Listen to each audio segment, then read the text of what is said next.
Salut Maëva, Salut! enchanté Des mêmes. de te voir en vrai. Bah oui, bah pour le coup, c'est moi qui regardais tes vidéos. Ouais, je me souviens de cette fois au final où tu m'avais identifié dans Mm. une de tes stories et je trouve ça super sympa de ta part d'apporter de la visibilité à ce que d'autres personnes peuvent faire parce que c'est pas tout le monde qui le fait, qui partage. Ouais, bah à la base, c'était dans un sens égoïste, dans le sens où j'aime bien partager les choses que j'aime bien et je pense que j'ai quand même une communauté qui, malgré tout, une partie me ressemble et je pense que ça peut être intéressant. Enfin, les choses qui m'intéressent peuvent intéresser les gens et peuvent toucher les gens et du coup, autant tu véhicules de bons messages, autant si moi derrière je peux véhiculer les choses qui me parlent, ça me plaît et ça plaît aux gens aussi. Donc, Et ça permet de. c'est égoïste de base. Mhm. Ouais, mais c'est un bon. L'égoïsme n'est pas forcément négatif Non, bah non. comme on le perçoit. Mm. Parce qu'au final, c'est bénéfique à pas mal de personnes le fait de partager des messages positifs d'une autre personne, quoi. C'est ça. Et je trouve ça super cool Je que trouve ça tu bien. sois venu ici, sur Paris, que tu te sois déplacé, parce que tu fais quelque chose d'assez différent de la plupart de la population. Mm. Et j'aimerais bien en parler, parce que ça peut intriguer certaines personnes pourraient avoir des préjugés sur ce que tu fais, Oui. sans pour autant savoir vraiment ce que tu fais, pourquoi tu le fais, comment t'en en es arrivé là. Et donc du coup, ce C'est sont vrai, toutes les tout questions à que je vais te fait. poser aujourd'hui. Ok. Donc qu'est-ce que tu fais pour te présenter? Alors aujourd'hui, qu'est-ce que je fais? C'est vrai que c'est toujours une question un peu bizarre parce que moi-même j'ai encore du mal à- comment dire, à expliquer parce que c'est assez nouveau comme métier, travailler sur les réseaux sociaux, faire de la télé-réalité, c'est quelque chose qu'il n'y avait pas à l'époque. Mais du coup voilà, en fait ce que je fais c'est que déjà de temps en temps je fais des télé-réalités. Voilà, je vais en accepter celles qui me parlent. Et puis voilà, sinon je travaille sur les réseaux sociaux, j'ai une communauté qui me suit, j'ai une agence avec laquelle je travaille au quotidien, qui aussi me négocie des, des partenariats avec des marques qui Mhm. veulent travailler avec moi. Et donc voilà, ça englobe à peu près le tout. Qu'est-ce que je fais d'autre aussi? J'ai fait une formation make-up parce que c'était une passion.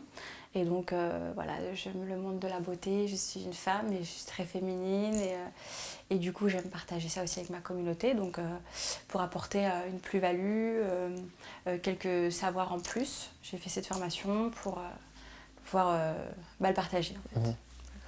Et donc du coup, qu'est-ce qui t'a emmené à la télé-réalité?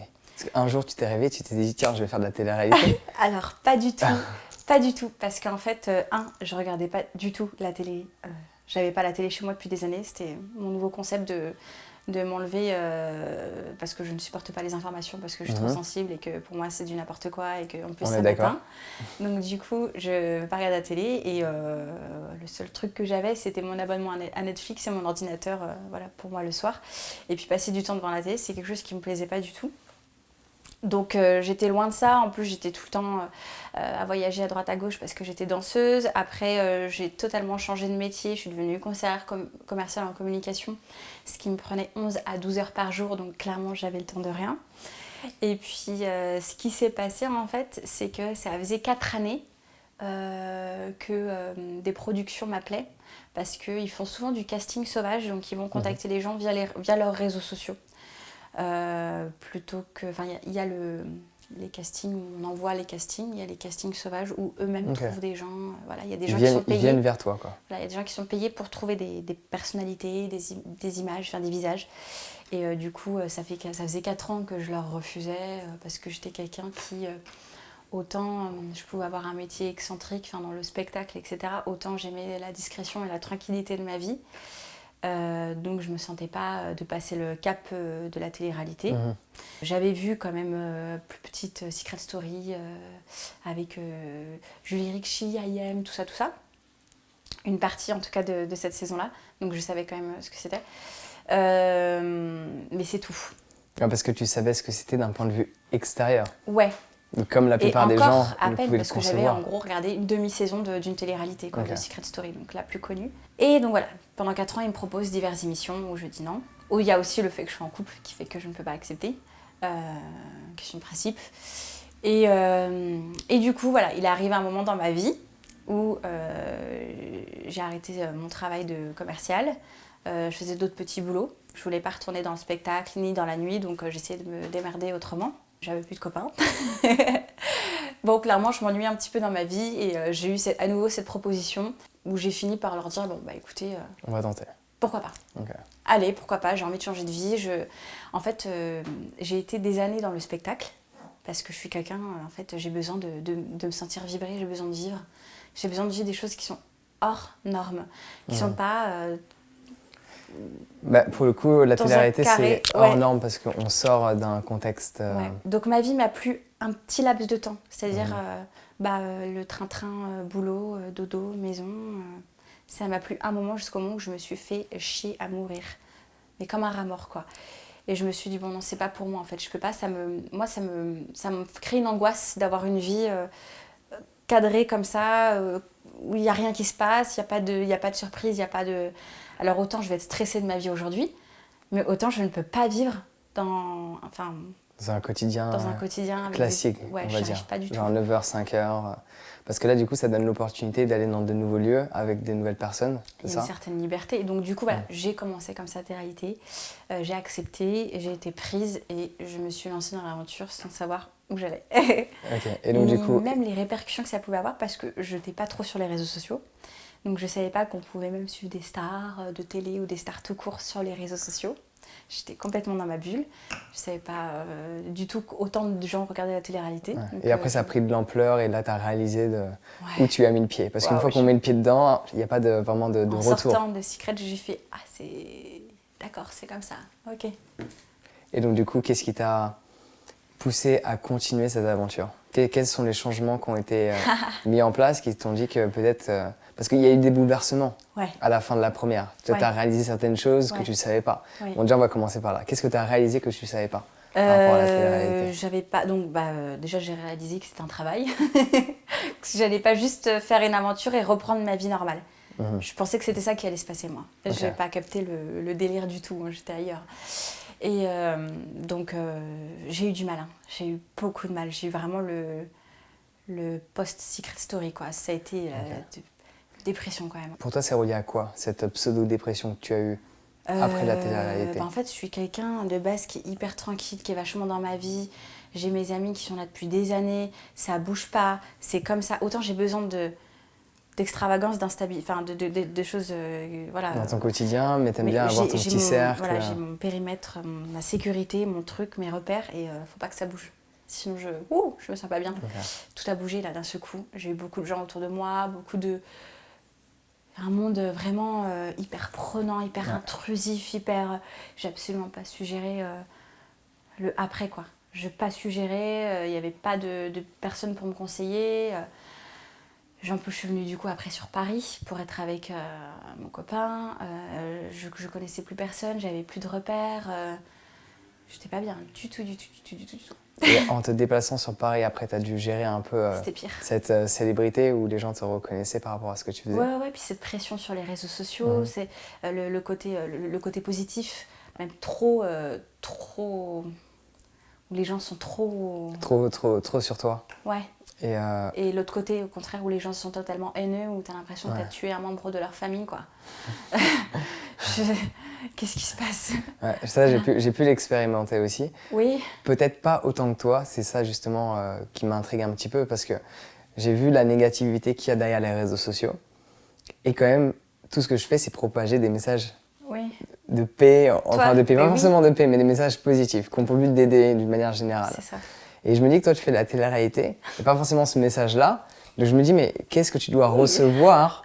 Parce que si moi, je reçois ce que j'ai pu recevoir, je me dis, mais est-ce que ça t'est déjà arrivé qu'une personne se déplace près de chez toi et une personne que tu connais pas et fait en sorte de te trouver pour X raisons ? Ouais. Bah, directement après Secret, ouais. Alors, c'était pas méchant, mais j'ai des jeunes qui sont venus frapper à ma porte quand j'étais encore à Nantes, avant de déménager. C'est mes colocs qui ont répondu, elles étaient vraiment choquées. Genre, moi, je leur ai dit, vous ouvrez plus, et j'ai eu peur. Ouais, parce que tu sais après, pas qui va venir. Je savais pas quoi faire, donc j'ai quand même, ces adolescents m'avaient envoyé un message sur Insta, je leur ai répondu. Par contre, voilà, pas de souci, on fera une photo et tout, mais venez pas frapper chez moi. Ouais, ça c'est surprenant qu'il y a des inconnus du coup qui viennent nous voir. Ouais.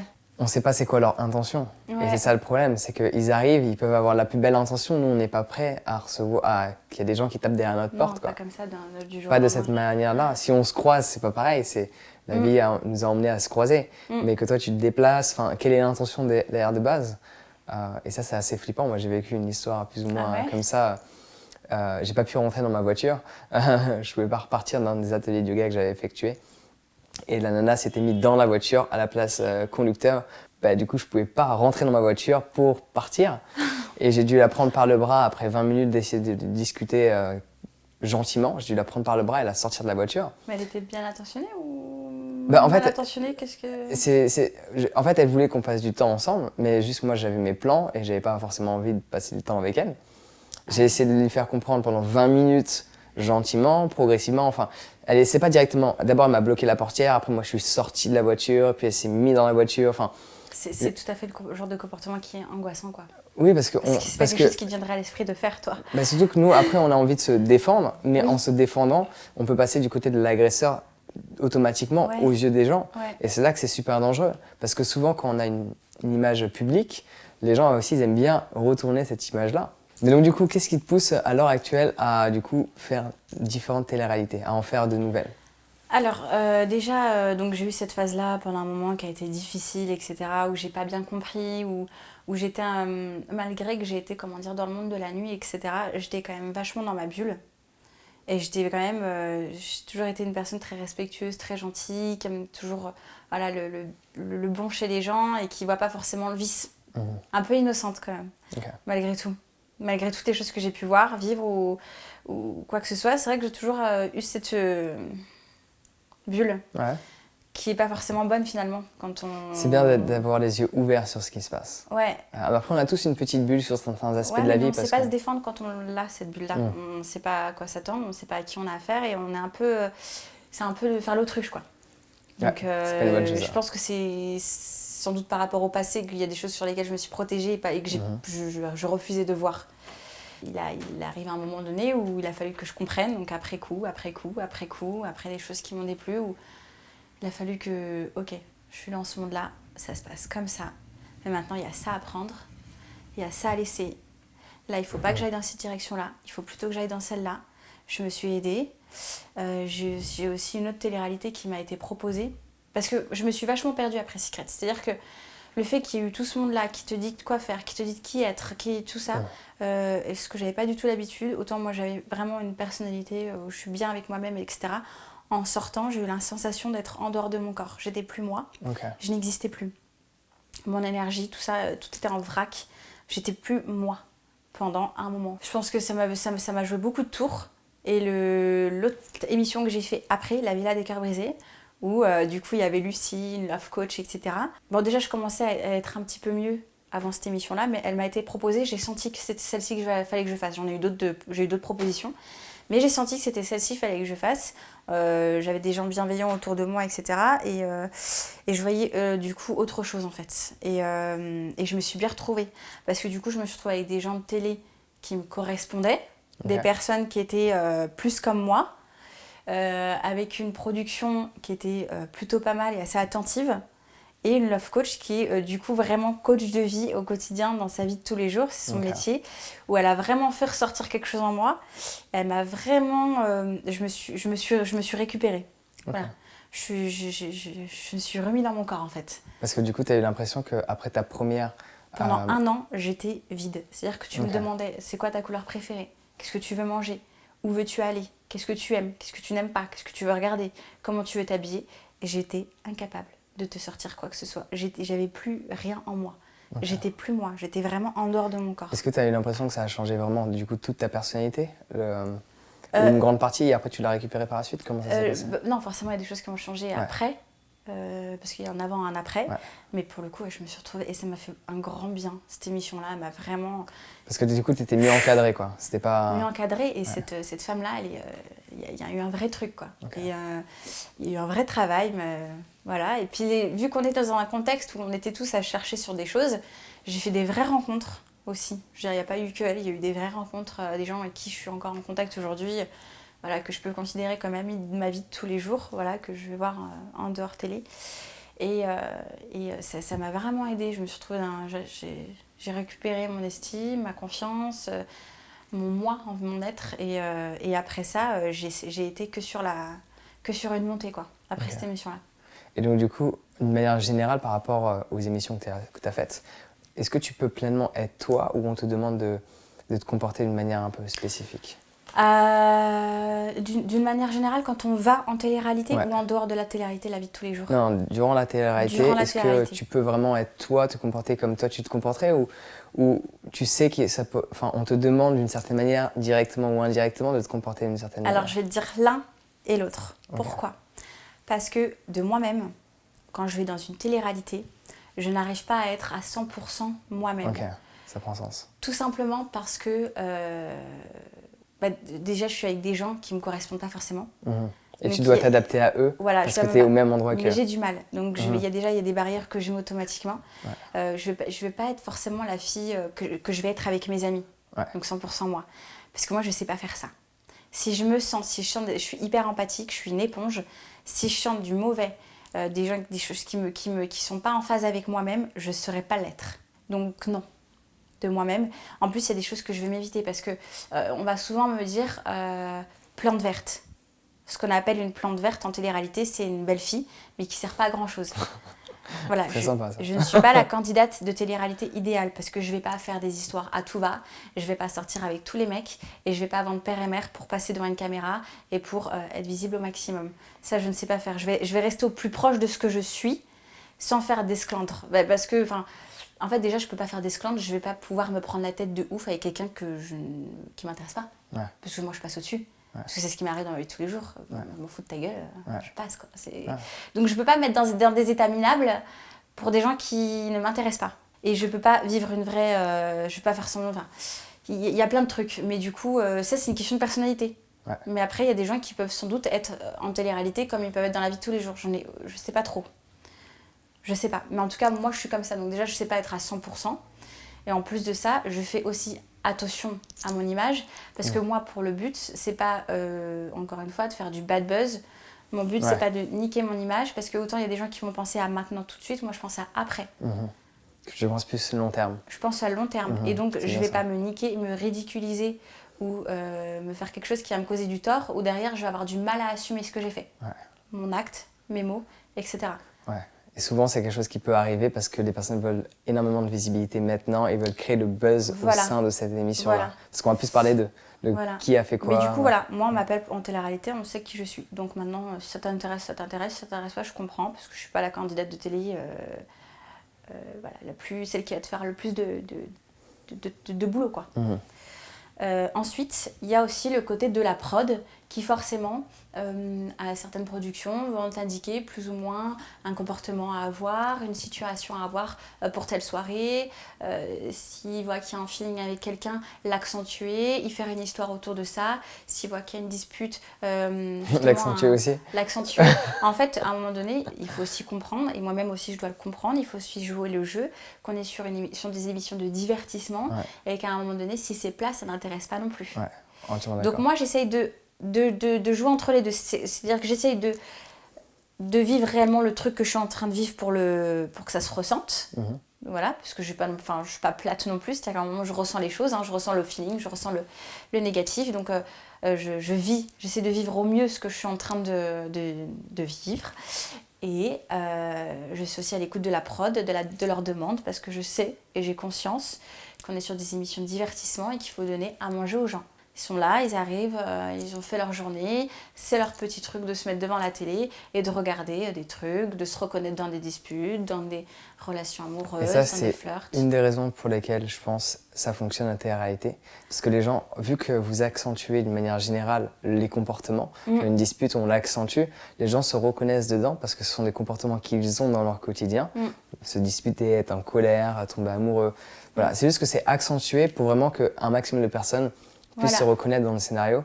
Et après, est-ce bénéfique ou pas, c'est peut-être une autre histoire. C'est pour ça que moi j'essaie toujours de tempérer tous les côtés pour pas avoir d'état d'âme et pour me sentir bien après, quoi. Donc maintenant, à l'heure actuelle, quand tu finis une émission, tu te sens bien du coup maintenant? Il y a toujours des petites phases de transition. Après la villa, j'ai pas eu de problème avec les choses que j'ai faites, comment ça s'est passé, etc. Et après Moundir, donc ma dernière émission, c'était un peu différent parce que j'aurais moi-même voulu que ça se passe autrement. C'est une émission incroyable parce que c'est quand même, on est dans un contexte qu'on ne se retrouvera pas, que sans doute je me retrouverai plus jamais comme ça dans ma vie. Je l'espère pas, parce que franchement, j'ai crevé de faim. Mais je me suis aussi retrouvée avec des personnalités avec qui ça a été très très dur pour moi. Okay. Ouais. Donc j'aime bien faire une télé qui a aussi du grave, du positif. Il n'y a pas de souci pour se disputer. C'est des choses normales, ça arrive dans la vie de tous les jours. Et puis quand on est une dizaine de personnes du même âge, dans un même endroit, dans un contexte exceptionnel, c'est normal qu'il y ait de tout. Mais là, ça a été vachement négatif quand même. Bah, surtout aussi que tu es entouré de personnes que tu n'as pas choisies. Et moi, je trouve que c'est quelque chose qui est très difficile. Vraiment. Très difficile à vivre parce que vu que je vis la vie que je souhaite à l'heure actuelle, s'il y a des gens qui ne me correspondent pas, je fais mon chemin. Pareil. Voilà. Et donc là, de temps à autre, tu te mets dans un environnement où tu sais qu'il y a une probabilité qu'il y a des gens qui ne te correspondent pas. Et je pense que c'est même fait exprès parce qu'ils doivent étudier les différentes personnalités. Parce que plus il y a des conflits, mieux c'est pour justement l'audience. Donc du coup, inconsciemment ou consciemment, tu sais que tu vas être dans un environnement où il va y avoir des gens qui ne vont pas te correspondre parce que c'est ça un peu le but, c'est pour qu'il y ait des conflits, pour qu'il y ait des histoires et pour que ça puisse vendre de l'audition derrière. Ouais. C'est toujours la surprise. Okay. Et donc du coup, ce serait quoi pour toi l'avant, après Maëva?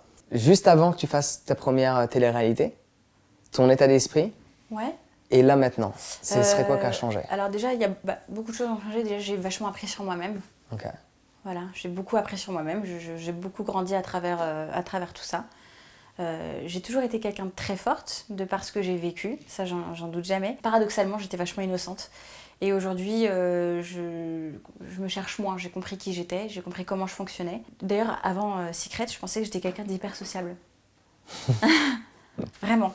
Je pensais que j'étais quelqu'un qui savait m'adapter en toute situation, en toutes circonstances et avec toute personne. Pas du tout. C'est-à-dire que quand je sens pas quelque chose, je le sens pas, je peux pas. Voilà. C'est apprendre à s'écouter et pas trop se forcer. Mais ce que je m'étais jamais forcée moi avant. Mais non, j'ai remarqué que finalement, non, j'étais pas si sociable que ça, que j'avais besoin de faire le tri, que je pouvais pas m'adapter à tout le monde, dans toutes circonstances, et que voilà, j'ai mon caractère et qu'il y a des choses qui sont juste pas possibles pour moi. Et donc voilà, je sais gérer ma vie en fonction de ça. Je suis beaucoup plus à l'écoute de moi, j'ai beaucoup plus accepté les gens tels qu'ils sont, je vois beaucoup plus le vice aussi. Je sais dans quel monde je suis. Et c'est ça qui est bien, je trouve aussi, l'aspect de rentrer dans la télé-réalité. Parce que tu rentres d'une certaine manière dans un autre monde et tu en ressors. Et ce qui te permet d'avoir une certaine vision du monde qui est différente de la plupart des gens qui, entre guillemets, pourraient avoir une routine 9h, 17h, plus ou moins tous les jours, et qui restent dans ce monde-là, que toi, du coup, tu en sors de temps en temps et tu y reviens, ça te permet d'observer les choses d'une manière différente, de sortir en fait de sa bulle d'une certaine manière, d'en rentrer peut-être dans une autre, parce que la télé-réalité, je pense que si tu restes un petit moment, ça reste une sorte de petite bulle. D'ailleurs, en général, est-ce qu'il y a une sorte de durée ou ça varie suivant? Ouais, si, il y a quand même une sorte de durée, parce que finalement, c'est depuis 2016, donc ma première télé était en 2016, ma dernière là est en 2019, et du coup j'ai fait juste une seule télé entre temps. Donc j'en ai fait 3 de 2016 à 2019. Ok. Ce qui m'a paru largement suffisant. Donc c'est bien, de temps en temps comme ça il y a un écart. Et la durée de la télé-réalité c'est quoi? Genre combien de semaines de manière générale? Ça dépend. Moi j'ai toujours fait genre la moitié des programmes à chaque fois. Je suis jamais restée très longtemps. Ok. La moitié. Ouais, parce que tu crées pas assez de buzz, tu crées pas assez d'histoire. Honnêtement, de moi-même, je pense que ça se ressent. Je peux pas. Il arrive au bout de 3 semaines, généralement, je m'essouffle. J'ai plus rien à donner. Ça va, 3 semaines. 3 semaines déjà d'être dans un environnement tous les jours. Où, Déjà que quand je vois des gens quotidiennement, j'ai besoin de me retrouver seule. Ouais. J'ai besoin de ma semaine, dans ma semaine, avoir une journée. C'est que pour moi, quoi. Tu vois ? On est entièrement d'accord. Alors imagine, H24, avec des gens. Plein de gens, dans un lieu clos. C'est dur pour moi. Tu ne veux pas trop t'échapper. Au bout d'un moment, je m'essouffle de ouf. J'ai plus rien à donner. Je suis éteinte. Allez, c'est le moment pour moi de partir. Et tu peux décider de partir? Ou comment ça se passe? Oui. Oui, il y a toujours des manières de Alléluia. faire. Oui. Oui. De toute façon, ils ne peuvent pas t'obliger. Et puis, bon, à un moment donné, quand ils voient que tu ne leur sers plus à rien, attends, next, allez. La plante verte, on va la mettre dans le coin. C'est bon. J'ai fait ma petite histoire d'amour, j'ai fait mon petit truc, j'ai fait ma petite dispute, lâchez-moi la grappe, c'est fini. Hein. Du coup, sinon, il y a une question qui m'intrigue en parlant de souffler. Vu que tu as déjà vu mes vidéos, est-ce que tu t'es mis à méditer? Est-ce que tu as essayé? Comment ça se passe? Avant tes vidéos, oui, parce que j'avais commencé le Miracle Morning que j'ai fait pendant un moment qui m'a grave plu d'ailleurs, que je faisais après la villa. Donc je pense que le après villa, le Miracle Morning, méditation, visualisation, lecture, écriture, waouh, j'étais dans un game où vraiment j'étais tout là-haut, quoi. C'est vrai, je me suis rarement sentie aussi bien dans ma vie. Et je sais plus pourquoi, des choses ont fait que j'ai arrêté, après plein de choses se sont passées dans ma vie. J'ai vachement ressenti la descente. Après, j'ai quand même... Enfin, la descente sans être bas, hein, mais je veux dire, c'est juste que je suis allée très là-haut en ayant cette discipline-là. Et qu'à un moment donné, je suis repartie dans une vie quotidienne où voilà, je regardais plus des vidéos, machin. Mais oui, quand je regardais tes vidéos, oui, ça m'est arrivé parfois de méditer. Et après, je me suis vite repris dans un engrenage dans ma vie où je regardais des vidéos, le temps, comme je prends mon petit café le matin, j'aime bien regarder des vidéos et tout ça. Et après, hop, je fais ma journée. Et après, j'ai eu pas mal de trucs qui font que j'ai pas tenu ce truc-là. Là, je suis dans un mood où justement, j'essaie de reprendre ce temps-là pour moi parce que quand je le prends, c'est là où je me sens mieux. C'est important. Et quand on parle de prendre du temps pour soi, à quel point c'est important. Ouais. Si on n'a pas 20 minutes dans une journée pour soi, c'est comme si on n'avait pas de vie en fait. Ouais. Parce qu'il y a cette citation, je ne sais plus de qui c'est, mais je la trouve juste extraordinaire. Ouais. 1 demi-heure de méditation par jour, c'est essentiel. Et si tu penses que tu n'as pas le temps, 1 heure de méditation est essentielle. C'est ce qui nous permet de vraiment de nous reconnecter au fait que oui, on a le temps. Il faut juste apprendre à le gérer et apprendre à vivre dans l'instant et à souffler et donc du coup à penser à soi juste parce que bon, dans tous les cas personnellement télé-réalité, être dans un environnement tous les jours avec des personnes, même si j'ai 1 heure tous les jours à pratiquer pour méditer, je pourrais pas. Donc honnêtement bravo quand même. Je peux pas en télé. Ouais, ils vont. Après ça pourrait être intéressant, tu vois, je pense, parce que c'est un comportement qu'ils sont pas habitués à voir aussi. Donc ça peut être intéressant à tester. À tester peut-être. Tu vas peut-être révolutionner l'ère de la méditation en France, tu vois, parce qu'il y a beaucoup de personnes qui te suivent. Et comme tu le dis, comment on dit ça en français? Miracle Morning, je sais pas, il doit y avoir forcément une traduction française. Le miracle du matin ou quelque chose. Routine matinale. La routine matinale, voilà. Et du coup, ça peut être intéressant justement d'aider les gens dans cette transition, étant donné que toi aussi ça t'a aidé. Et le fait de te voir, parce que c'est sûr que les caméras vont te filmer pendant que tu fais ça. J'imagine sûrement, parce qu'il y a des caméras partout. D'ailleurs, comment tu gères le fait que... Bon, là, on a pas mal de caméras aussi. Quand même, hein. Ça va. Mais j'imagine qu'en télé-réalité, il y en a dans chaque coin de mur, quoi. Peut-être pas dans les toilettes. Non? À Secret Story, il y en a dans chaque coin de mur. Ok. Ah, il y avait, parce qu'il n'y a plus. Mais par exemple, Moundir, la villa, ça va être des caméramans. Ok, qui se déplacent. Voilà, donc il y en a quelques-uns qui se déplacent effectivement, donc des moments où voilà, tu n'as personne autour de toi parce qu'il y a quelque chose qui se passe là-bas. Okay. Donc il y a quand même du temps en fait. Okay. Dans les autres tournages, il y a quand même relativement de temps. Mais après, il y a des interviews qu'on fait aussi dans le SAS. Il y a des heures d'interview donc la journée pour papoter de ce qui s'est passé, donner son avis. On va parler en interview de ce qui s'est passé il y a 3 jours, mais il faut te remettre dans l'émotion pour parler comme si ça venait de se passer, quoi, ou que c'est en train de se passer. Okay. Ça dépend des productions. Ok, donc parfois c'est en décalage du coup. Tout le temps. Tout le temps. Tout le temps, dans tous les cas, c'est en décalage. Ouais. Ok, donc ça te force à repartir dans le passé. Ouais. Et à te souvenir de quelque chose et recréer l'émotion. Il faut vraiment se remettre dedans, recréer l'émotion. Rigoler si ça te faisait rigoler, pleurer si ça te faisait pleurer, si ça te faisait de la peine, des machins. Et en plus de ça, vu que tu passes de journée en journée, il faut à chaque fois tu changes de mood. T'as l'impression d'être un peu schizo devant la personne qui est en train de t'interviewer, mais tout va bien, faut se lâcher. Ça, c'est quelque chose que j'ai du mal à faire. Ouais, mais je trouve ça super intéressant parce que du coup, tu réactives une image mentale, parce que moi je le vois de mon point de vue, tu réactives une image mentale et tu fais en sorte de vraiment la ressentir. Ouais. Alors parfois, du coup, ça va pas forcément être cool parce que du coup, tu dois t'énerver, tu dois ressentir de la colère et tout ça. Mais ça marche, hein. Il y a des jours où on arrive, pour ma part, des jours où j'arrive vraiment à être dedans, d'autres, ouf.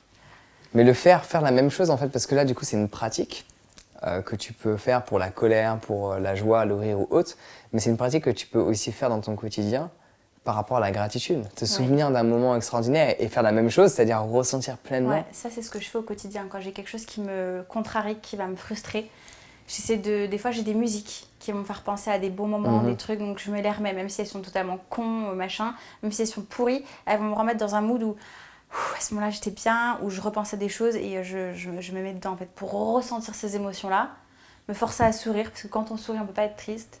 Et... C'est vrai, ouais. Voilà. C'est forcer à sourire. Oui, et se remettre le dos droit, respirer, parce que quand on est comme ça on n'est pas fier, quand on est comme ça on est fier et on est bien. Donc c'est des postures à avoir, des choses, des petits détails que quand même j'essaie d'avoir au quotidien quand j'ai des coups de moins bons, quoi. Bah, le fait d'y penser le plus régulièrement possible, ça nous donne ce recul et tiens, je rajuste ma posture, je rouvre mes bras, je change ma respiration. Donc ça t'a bien servi, hein, ces petits moments de méditation, du coup c'est pas mal de prendre du recul. Ouais. Je pense que plus de personnes devraient le faire. Ah, totalement. Et dans la télé-réalité, je sais pas s'il y a beaucoup de personnes qui ont testé, d'après toi? Non. D'après moi, je pense pas. Non. Mais après, je suis pas la personne la mieux placée pour parler des gens de télé-réalité parce que c'est pas moi qui va aller faire les soirées, les dîners avec eux et tout ça. Je suis un peu. Donc du coup, d'une manière générale, la plupart des gens que tu as rencontrés lors de cette télé-réalité, tu les vois à côté ou pas? Ouais, alors il y a 3-4 personnes, 3 plus 3, okay. Que je vais parler de temps à autre, voir si on peut se capter et tout. Dans ma vie de tous les jours, quoi, que je peux intégrer dans ma vie à moi personnellement. Okay. Mais sinon, non. Donc c'est 3 sur combien? 30, 40, 50? Sur 3 programmes par exemple, on va dire. Et par programme, il y avait combien de personnes? Ouais, c'est une quinzaine. Ouais, donc ça fait un petit pourcentage quand même. Ouais. Je pense que c'est aussi, sans vouloir juger, est-ce que ça vient de moi, est-ce que ça vient d'eux? Est-ce que, parce que je veux pas faire la fille, genre je suis mieux que certaines personnes, pas du tout. Je pense qu'on n'est pas sur les mêmes ondes, pas sur les mêmes longueurs d'onde. Et que moi, il y a des gens avec plaisir, on va se croiser en soirée, on va se croiser à un resto, on va rigoler, avoir une discussion et tout ça. Ça va s'arrêter là parce que ça va pas me correspondre à moi. Et je peux pas faire semblant. Je suis trop entière et en plus de ça, je suis très sensible. Donc si j'ai peur que quelqu'un puisse me faire un coup dans le dos, voilà, je m'évite en fait tout problème. Je m'évite tout négatif dans ma vie. Donc voilà.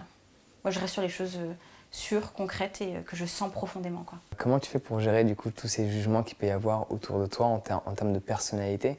J'imagine qu'ils sont principalement en ligne, parce que la plupart des critiques qu'on reçoit, tout comme ma part, c'est jamais une personne dans la rue que tu croises. Je sais, bon, ça arrive. Ça arrive? Ça arrive, de petites insultes comme ça, de loin. Ah ouais, okay. Ah, ça m'est arrivé encore il n'y a pas longtemps.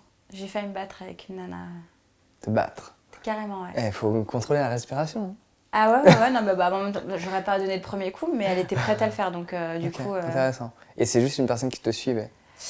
Je pense pas que c'est une personne qui me suivait, mais je suis partie... C'est rare que ça m'arrive, hein, quand même, hein, dans la rue. Hein. C'est sur les réseaux, ok, dans la rue, ça m'est arrivé 2 fois, une fois dans le tram, parce qu'apparemment, je devrais prendre un taxi, ou peut-être une limousine, parce que je devrais rester sur un niveau de vie là-haut, apparemment. Et en fait, je suis partie chercher à manger, voilà, avec mon petit frère et une copine à emporter. Un truc de salade, donc un truc tout simple, hein, qui est, voilà, comme dans ma vie de tous les jours. Je suis quelqu'un de très simple. Je veux dire, c'est pas parce que j'ai fait de la télé-réalité que je vais me faire des restos à 600 balles chaque jour. D'ailleurs, ça m'arrive jamais. J'entends 2 nanas derrière moi. Ah bah ça paye pas les placements de produits, hein. Ouais, c'est des remarques qui ne mènent à rien en plus. Alors, en fait, le problème, c'est que j'aurais dû être plus intelligente et prendre sur moi et tracer ma route. Simplement, je ne suis pas toujours très intelligente et je ne suis pas toujours au top de ma tolérance et tout ça, même pas aussi souvent que ça. Et voilà, il y a des moments où ça passe, d'autres fois où d'autres ça passe pas du tout. Et du coup, j'ai refait chemin arrière et j'ai été la voir en lui disant, mais en fait, quel est ton problème? Je peux pas venir. En plus, je suis avec mon petit frère, quoi. Ouais, t'as pas honte? Ouais. Il a 11 ans. Tu es en train de dire des conneries. En plus, je sais que tu sais ce que tu veux que je vienne vers toi. Tu l'as crié haut et fort. Ouais, je sais pas qui t'es, toi, pourquoi tu me parles? Non. toi qui parles de placement de produit derrière moi. Je veux dire, tu as parlé haut et fort. Pour moi, il y a un peu de jalousie sur mon derrière.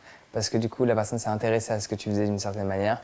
Et elle a pu voir ce que tu faisais. Et si elle critique ce que tu fais, il y a pour moi un peu de jalousie qui se cache derrière. Parce que peut-être qu'elle aimerait bien, au fond d'elle, c'est peut-être pas forcément quelque chose qu'elle veut admettre, mais faire quelque chose de similaire. Et du coup, parce que, bon, quand les gens parlent de placement de produits, ils ne savent pas vraiment déjà comment ça fonctionne. Il y a plein de systèmes différents en fonction des sociétés, etc., de ce que toi tu acceptes ou pas. Enfin, plein de choses différentes. On relie toujours ça à un style de vie qui est plus libre. Ouais. Parce que du coup, c'est toi ton côté, tu travailles pour toi, oui, avec d'autres personnes, en collaboration avec. Mais donc du coup, ça attire de la jalousie. Le fait de vivre la vie de ses rêves, de vivre, d'avoir sa propre société, de faire ce qu'on veut. Enfin, ça attire une certaine jalousie de personnes. Je suppose, et c'est une forte supposition, que cette personne ne vit pas la vie de ses rêves pour attaquer une personne et dire « Ah ben ça paye pas les placements de produits ». Elle attaque ce que tu fais parce que je suis sûr que dans son quotidien, elle n'est pas pleinement satisfaite de ce qu'elle fait. C'est fort probable. Ouais. Et moi, j'ai du mal avec ce genre de personnes. Comme je dis toujours à mon petit frère, des gens qui ont une conscience, qui sont éveillés d'esprit, et d'autres qui sont restés à l'état de primates. Il faut savoir gérer ces gens-là. Ouais, non, c'est vrai. D'un point de vue yogique, on dirait le côté animal, humain et angélique. Donc, ça a des différents niveaux d'ouverture d'esprit. Donc, il y en a plein qui sont restés dans l'aspect juste animal, sexuel, combat, violence, et ne sont pas passés à un côté plus avec de la compassion, et d'autres encore plus angélique, ouvert d'esprit, voir la vie telle qu'elle est. Et, donc, en plus, c'est vrai que c'est d'autant plus quelque chose qui m'a énervée, parce que dans ma vie, toujours, je suis quelqu'un de très simple, que je montre pas du tout. Je suis pas là à me la péter sur mes réseaux sociaux, à m'acheter des marques à gogo, à me payer des voyages de... Enfin, je vis encore ma vie normalement. Même si tu le fais, c'est ça le truc. C'est que moi, même si je le fais, j'ai travaillé pour. Même si tu le fais, pour moi, tu es légitime à le faire. Et il y a pas mal de trucs, c'est que les gens soient d'accord ou pas que tu aies fait de la télé-réalité, ça ne les regarde pas. C'est ta vie. Pour moi, enfin, chaque personne choisit de faire ce qu'elle veut. À partir du moment où tu réussis à percer dans un domaine et que tu réussis à gagner ta vie, enfin, tu dépenses ton argent comme tu veux. Tu veux te mettre en faillite en achetant des marques, pourquoi pas. Même si ça te met pas en faillite, tu fais ce que tu veux, en fait. Il y a différents comportements. Et les gens perçoivent souvent la richesse au fait de les vêtements marques. Tu vas pas prendre le tram, mais en mode... Non, il y a juste des choses qui peuvent être plus logiques. Moi, j'ai un van. Je pourrais très bien ne pas avoir de van. Je peux m'acheter aujourd'hui une BMW flambant neuve cash. Mais je le fais pas parce que c'est stupide, en fait. C'est stupide parce que je cherche pas à me montrer. Et il y a certains comportements en fait, que les gens n'arrivent pas pleinement à assimiler parce qu'ils pensent que, voilà, vu qu'on est dans la télé, on doit se comporter de cette manière-là, on doit avoir telle voiture-là.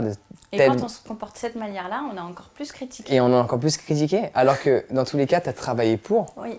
C'est toi qui as dû subir l'énergie négative de certaines personnes, être dans un environnement où tu voulais pas forcément pleinement être pendant aussi longtemps. C'est toi qui as dû subir ça, la critique après sur les réseaux sociaux. Et donc, enfin, il y a un mérite qui vient par la suite. On peut ne pas être d'accord, mais on ne devrait pas forcément critiquer cela. Mais donc du coup, comment tu gères la critique directement en ligne sur les réseaux? Alors en ligne, comment je la gère? Alors déjà au début, je l'ai pas bien géré comme je t'ai dit. En plus de ça, j'ai eu à un moment donné une rupture assez compliquée où il y a, je sais pas si tu sais, mais en tout cas il y avait plus à l'époque, mais beaucoup de journalistes, d'intervieweurs et tout ça, qui leur travail était de relever tous les bad buzz, de relever tous les problèmes, tous les trucs et d'en faire des pâtes à caisse et d'aller vraiment chercher, fouiller. Et donc forcément, dès qu'il y avait un truc qui se passait, même si c'était hors télé-réalité, c'était d'aller chercher le truc, de nous influencer à en dire le plus, à être le plus virulent possible.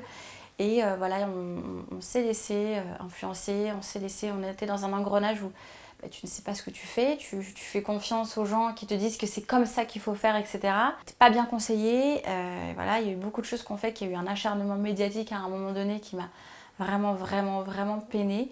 J'ai pris un coup de massue, ça m'a démoli. Et après ça, de toute façon, tout ce qui ne tue pas le rend plus fort, c'est très bateau.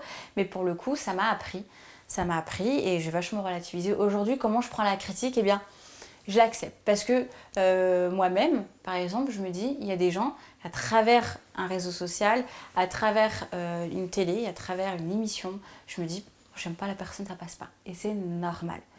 Voilà, donc je me dis qu'à travers moi, l'image que je véhicule sur mes réseaux sociaux Et en télé-réalité, c'est normal de ne pas plaire à tout le monde. Il y a des gens qui vont se dire, bah elle, putain, je la kiffe, ça pourrait grave être ma pote. Et elle, non mais je sais pas à quoi elle sert, elle m'insupporte. C'est normal. Donc, je relativise par rapport à ça.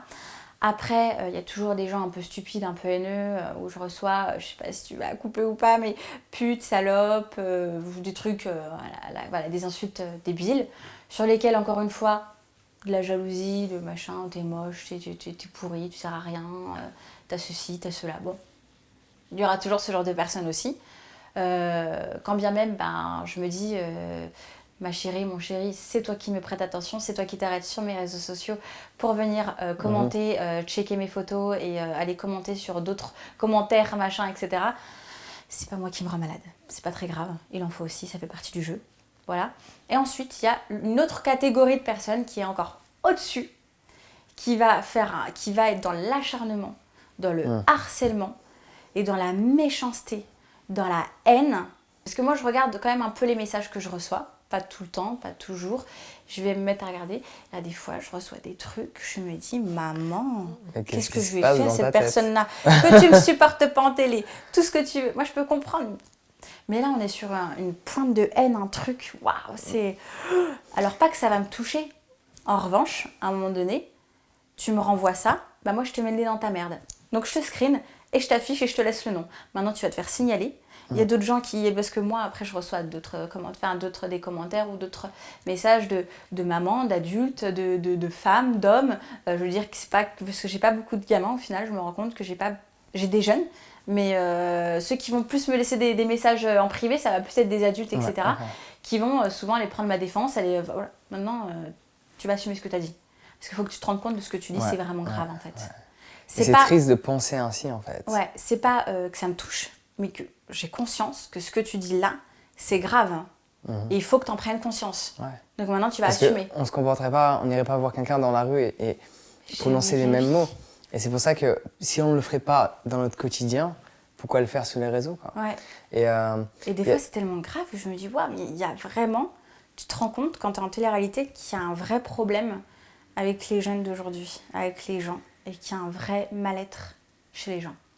Parce que ça peut que venir de là. Ça peut que venir de là, parce qu'il y a ce principe de l'orange. Je ne sais pas si tu m'avais déjà entendu dire ça. Si tu presses une orange, qu'est-ce qu'il en sort? Du jus d'orange. Ça veut dire que ce qu'une personne extériorise, avec une réflexion de ce qu'elle a à l'intérieur. Si une personne exprime de la haine envers toi, c'est pas toi le problème, c'est elle. C'est la haine qu'il y a déjà à l'intérieur d'elle-même, et pour X raisons, c'est vrai. Tu la déclenches, ou elle trouve une raison pour que tu la déclenches. Mais la haine est déjà présente. Par le simple principe, une orange, jus d'orange. Un citron, jus de citron. Enfin, on peut faire tous les fruits, on en aurait pendant des heures.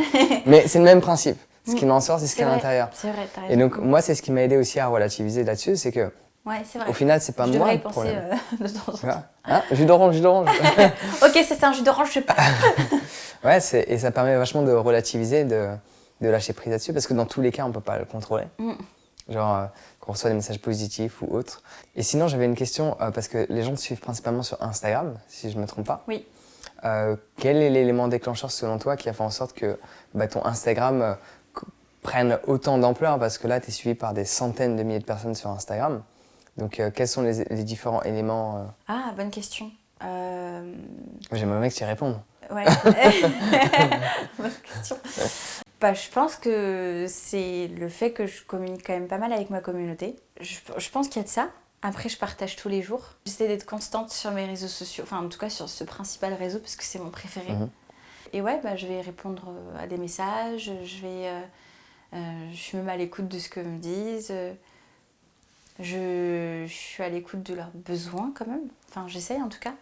Tu fais en sorte de connaître un petit peu ce que ta communauté aime et de leur donner... je pose des questions et tout. Alors, franchement, j'essaie d'interagir avec eux. Je réponds aussi aux commentaires. Peut-être que c'est ça, mais je ne saurais pas te dire... d'avoir ce sentiment de communauté, que les gens se sentent comme s'ils faisaient partie de quelque chose en soi. Et puis, j'essaie aussi de partager les choses que j'aime, ce qui me plaît. Donc, ce qui fait que peut-être, tout comme moi, je vais m'abonner à quelqu'un, ce qu'il fait, ce qu'il partage, ce qu'il dit, son énergie, tout ça, ça me parle à moi. je me revois, enfin je me reconnais, je me ressens à travers cette personne-là, ça m'intéresse, je vais m'abonner. Ou tout bonnement, des fois, une meuf, elle est super bonne, elle poste des photos de ouf et je vais m'abonner. Voilà. Mais voilà, ça va être ça. Donc peut-être que aussi ce que je partage plaît. Okay. Voilà, je sais pas. Il y a toujours une multitude de choses, mais je pense que... Il y a aussi la télé-réalité qui permet de... Parce que quand on fait une télé-réalité, forcément, il y a des gens qui te découvrent dans une télé, donc plus des gens qui vont te suivre ensuite, qui vont avoir envie de te suivre sur les réseaux sociaux. C'est un gros point que j'allais oublier quand même. C'est le plus gros point en fait. C'est qu'à un moment donné... Forcément... Pourquoi principalement Instagram? Parce que j'imagine que tu es sur... Je sais pas, je sais que tu es sur YouTube. Oui, alors... Mais est-ce que tu es sur Facebook aussi, je suppose? Non. Non. T'as pas de page Facebook? J'ai une page. Honnêtement, je m'en occupe pas. Okay. Je m'en occupe pas. Et j'ai un Facebook, mais il est privé. Ouais. J'ai 100 amis dessus. C'est juste ma famille, mes amis, mes proches. Et c'est le seul truc que je garde privé pour moi. Comme ça, je partage ce que j'ai envie. Je raconte mes conneries et je suis tranquille. Ouais. Et Snapchat, c'est Snapchat aussi. Ok. Moi, je suis pas autant suivie que sur Instagram. Enfin, principalement Instagram et un peu Snapchat. YouTube, c'est un réseau où je me suis mis du coup il y a pas longtemps, une plateforme où je me suis mis il y a pas très longtemps pour y partager quelques conseils beauté, quelques petits trucs qu'on ne peut pas forcément faire sur Insta puisque c'est des vidéos plus longues qu'on peut mettre. J'ai quelques abonnés dessus, pas énormément, mais j'en ai quelques-uns. Et puis c'est vrai que je suis pas forcément régulière sur YouTube encore. Je suis encore en... On a tous son petit bébé. Mon bébé, c'est YouTube, ton bébé, c'est Insta. Ouais. Mais j'aime bien YouTube, mais j'y vais tout doucement, quoi. Crescendo, je me prends pas trop la tête. Mais donc, du coup, d'une manière, dans un aspect général, malgré tout ce qui a pu se passer avec la télé-réalité, je le mets quand même dans la catégorie réseaux sociaux parce que ça va avec. Généralement, ça va avec. De manière générale, les réseaux sociaux, ça a changé ta vie dans le plus ou dans le moins? Non, aujourd'hui, maintenant que j'ai appris à gérer, maintenant que j'ai relativisé, maintenant que j'ai compris comment ça fonctionnait, et je réussis à m'en servir. Ouais. Donc de la bonne manière. C'est ça. J'ai su faire la part des choses. Donc maintenant, ça me plaît grave. Ça me plaît de ouf.